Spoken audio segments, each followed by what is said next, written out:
Well, I started in my first grade at Buffalo Elementary School. I went all 12 years there and then taught first grade for 36 years. So I was there several years. I am 83 years old and I'm not ashamed of it. Well, when I was a little girl, my friend Bobby Ann Brown and we walked to school and we walked through a field back of the school and we had some kind of weed that we would put our book sack on and carry our book sacks, and we would come across a little creek and sometimes our feet would get wet, and then we would come in the back of the elementary school. Well, now I don't know. I don't know whether there was 2 or 3 grades in a room. My first grade teacher was Mrs. Clint Elliott. I just loved her. She was so sweet. We had a big bench in front of the room, and we would all go up and sit on that bench and have our lessons. Quite different from what it is today. We just memorized the words, and we just learned to read by sight. I can still see that bench that we all sat on, and our teacher sitting in front of the room. And we had little softback books.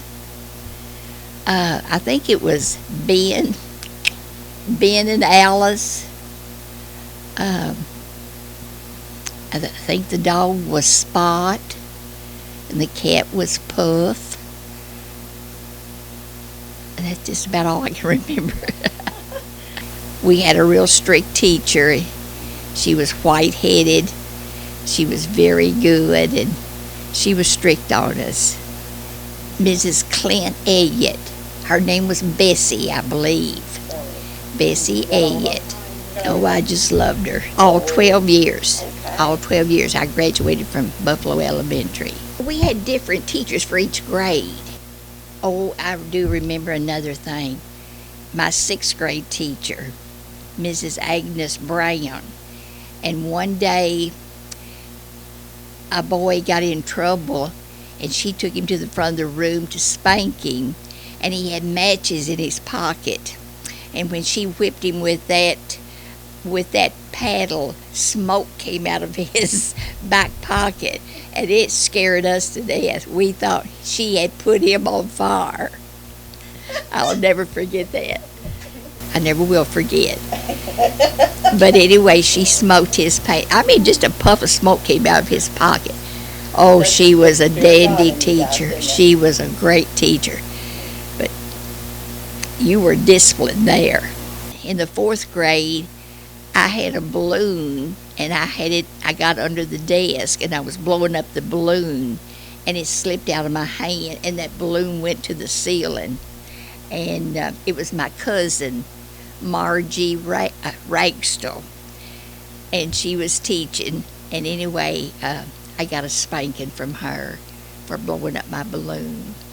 But I didn't aim for it to slip out of my fingers, though. I'm sure. And I remember one time my mother got so angry at me. We were getting our pictures made. There was a well out in the front of Buffalo School. And we would go out there and stick our head under the pump water, and get her hair real wet, and then we'd slick it down for the picture. My mother wasn't happy that my hair was slicked down. It was all in one building, yes. I'm thinking when I was in the 1st grade there was 3, but I'm not for sure. I just almost know there was. And they had an outdoor privy. And anyway, we would go out there and eat our lunch in there. That was horrible. But that's where we would. In the outhouse? Yes. It was a long building. Oh, no. So what kind of things did you all play at recess? What did y'all do for? Oh, jump rope and play baseball and just Red Rover, drop the handkerchief. Yeah, Russell drove a bus. But as you say, there wasn't over 1, 2, 3. Uh-huh. We had graduation. We had 8th grade graduation, and we had it over at the gym, 8th grade, and then did the 12 years. Most of the kids, they just worked late, get home of afternoons and help with the farm work. And I know my husband, Russell Flanders, and Buddy Thomas, they would stay after school and practice ball. Then they had to walk home, and that was quite a way from Buffalo to almost to Magnolia. But they would have to walk home after ball practice.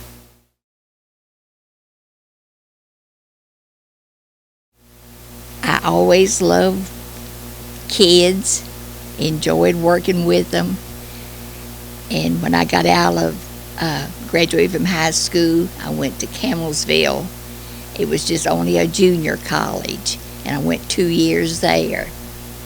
And from there, let's see, I graduated from high school in 50, and from 50 in 52 from Camelsville, and then I got a place to teach, Mount Tabor School, as soon as I got out of Camelsville. And I taught 1 year. I had all 8 grades, and wonderful kids. And then from there I went to Magnolia 2nd grade for 5 years, 54 through 58. And then in the meantime I would go to Western every summer for about 5 summers and got my BS degree. And then from after I taught at Magnolia, then I got married in 58, and I came back in the fall of 58, and they asked me to teach the 1st grade. That one of the teachers, one of the little boys, had kicked the teacher. That was, it was the 1st grade, and he had kicked her knee, and she wanted to get out of the 1st grade. Would I take over the 1st grade? So that's when I went in 58, and that's where I stayed. I retired in 95. Then I left when I came to Buffalo. I stayed there 36 years, 42 years. Teaching is rewarding. I never go out but what I don't see one of my kids. Oh yes, yes. I could tell. I could tell a lot of things. Do you want me to tell those? Well, that was at Magnolia, the one I really loved too, Harvey Raglan. He was in the 2nd grade, and one day he gave me a $1 bill, and it was torn in half. And I said, Harvey, why did you tear the $1 bill in half? He said, Mama said give you half the $1 and my sister the other half $1. I thought that was cute. And then at Buffalo, I'll never forget Eddie Joe going. We had the old time seats where the seat would raise up, that you sit on, and the back of his seat was kind of split. Now this is in the 1st grade, and one day he had little fat jaws. He said, Miss Ann, I'm going to bring my damn hammer tomorrow and fix that seat. And I said, okay. So next morning, sure enough, here he comes in with a little hammer and a little brown sack and had nails in it.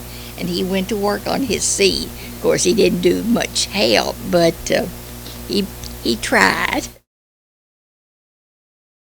At Magnolia, the first principal was Mr. Borden and Stuart Pepper. They were 2 good principals. And then I came to Buffalo. I forgot the name of the principal when I first came. And then Mr. Harvey Mr. Harvey was a principal, and Mr. Sanders was the principal, and then Glenn Rice and Terry Sandage. They were all good principals. Right. Yes, I stayed out 1 year.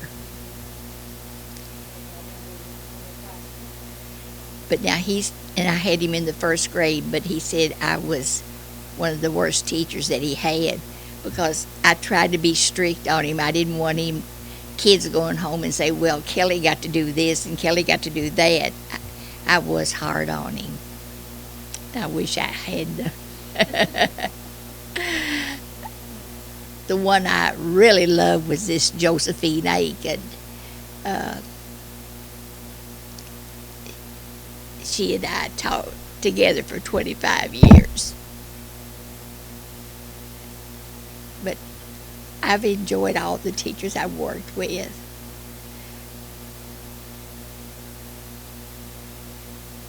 They were all nice at Magnolia, and Buffalo had good teachers.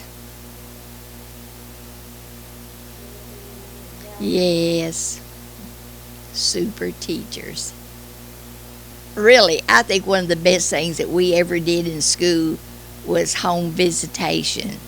That was one of the best things. You went in that home and you learned the family situation, and you just got closer to the family. And Josephine and I, we'd go out every afternoon after school. I guess sometimes it would take a month, at least a month, to visit all the homes because we would come home with our car full of soup and vegetables and fruits, and some of the parents would get mad at us that we wouldn't stay and eat supper with them, but that was really enjoyable, going in and visiting the homes. And then you knew why that child acted the way they did. But you just got closer to them, and it was just a close relationship. Oh, it was a pleasure. It was a pleasure to get up of mornings and go to school. I mean, there wasn't anybody bossing you. I mean, you went in and started teaching. And there was just no pressure and all the paperwork. I mean, I know you got to have paperwork, but the kids were relaxed before I retired. I mean, you were just a nervous wreck because, oh yes, I do remember something. One time at Buffalo, the State Department from Frankfurt, were you there then?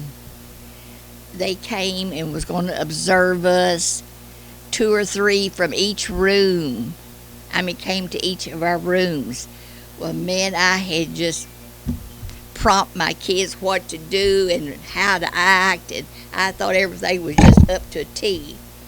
Well, 3 of them came, big dudes, came to my room and sit down at my desk.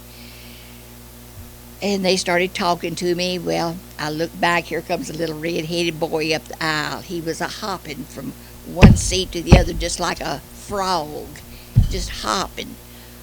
Oh, I said, Jeremy, go back and sit down. Well, he'd take a step back and he'd hop up again. He came up to the desk, put his arm around me and hugged me, and then he hopped back. Oh, I thought, oh, Jeremy, don't do this. And, well, I said, now get busy. You've got your work to do. In a few minutes, here came Jeremy again, just hopping, just from one seat to the other. And I said, Jeremy, go back and get your work. And they said, well, we don't think Jeremy can hear you. I thought, well, just wait till you all leave, he'll hear me. But anyway, I'll never forget it. We were so scared and so nervous. But anyway, I can still see Jeremy hopping from one seat to the other, just like a little frog. But we had a good talk after they left. He didn't get a spanking, but now I did spank when I taught. Not very much. I had a ping pong paddle, and I would kind of on their little seat, not on their hand, but it would hurt me worse than it did they. But I had a ping pong paddle. You wouldn't have it today. And I also, you don't do it today, but I read a Bible story every morning. I mean, they wanted it. And if I didn't read it, Miss Ann, you haven't read the Bible story. I didn't comment on it, I just read the story. And before we went to lunch each day, we had a little prayer. But they wanted to. But out of all the years, nobody got after me about it except one. And this one lady, she really came and chewed me out. And she really got loud, and some of the teachers went and told Mr. Rice, and he came and he said, yes, she can read the Bible story. It's littered to her. But she really got me. So we told her that the little girl didn't have to listen to the Bible story. She could go out in the hall or go to the back of the room. She didn't have to listen to it. Well, at Buffalo in the high school, we would walk down the hill and go to the Baptist church for revival. The whole school went. We would have plays. We had the best music teacher, and she would get up plays for Christmas and different occasions. And I mean that the hill was full of people. And whenever we would have a chili supper or any kind of a dinner, the whole community came in. And we had such good food in our lunchroom that, especially Thanksgiving and Christmas, I mean, all of Buffalo people and community, they would come up and eat with us. The community was really a close bond group. The community, they were just involved. Just anything going on at that school, they were there. We had a good school, but it was a good school at Magnolia too. I really enjoyed Magnolia and Buffalo. Oh, it was a pleasure. It was a pleasure to get up of mornings and go to school.